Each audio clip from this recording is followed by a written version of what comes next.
What is up, everybody?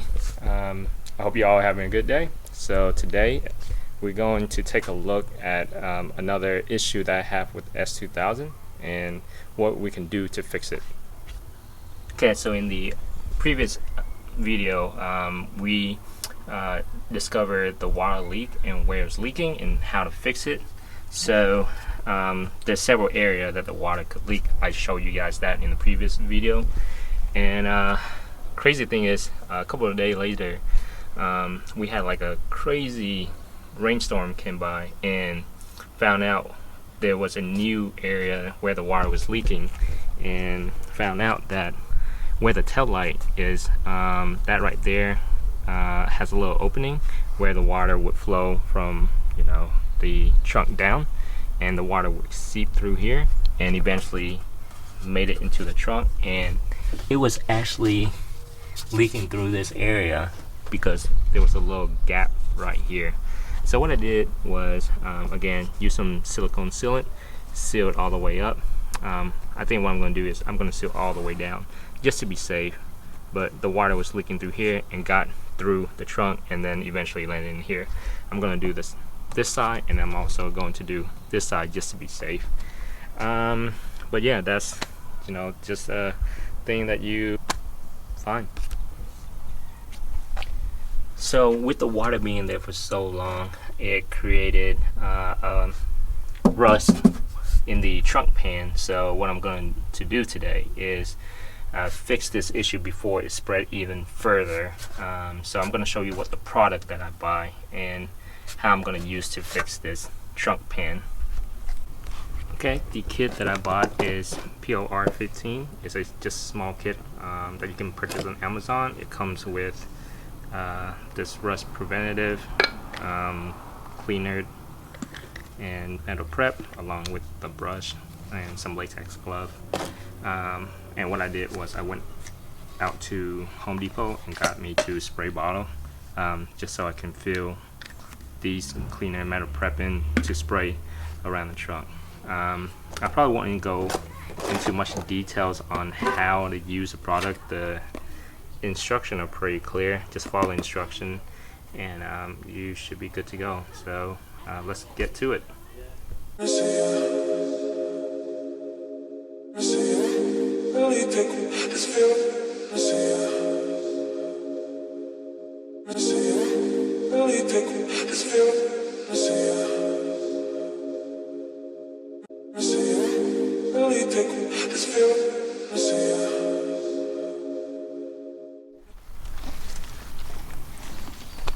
So, gonna spray with the cleaner first.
Alright guys, here is the final product, and this is what it looks like. I let it kind of dry up for a few days, and this is the final result.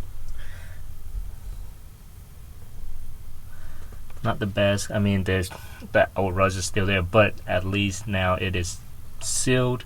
What I also did extra was I decided to drill one small hole through this I don't know what it's called, but this little port right here, and then one on the other side, just in case if there were, you know, happen to have water again and it overflow, that little small hole will at least drain most of it.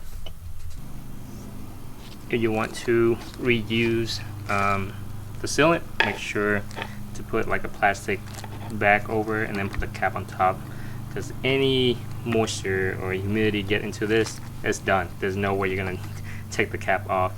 But there's one way you can store it, so in case if you have other project you want to use. I still have a lot of it left.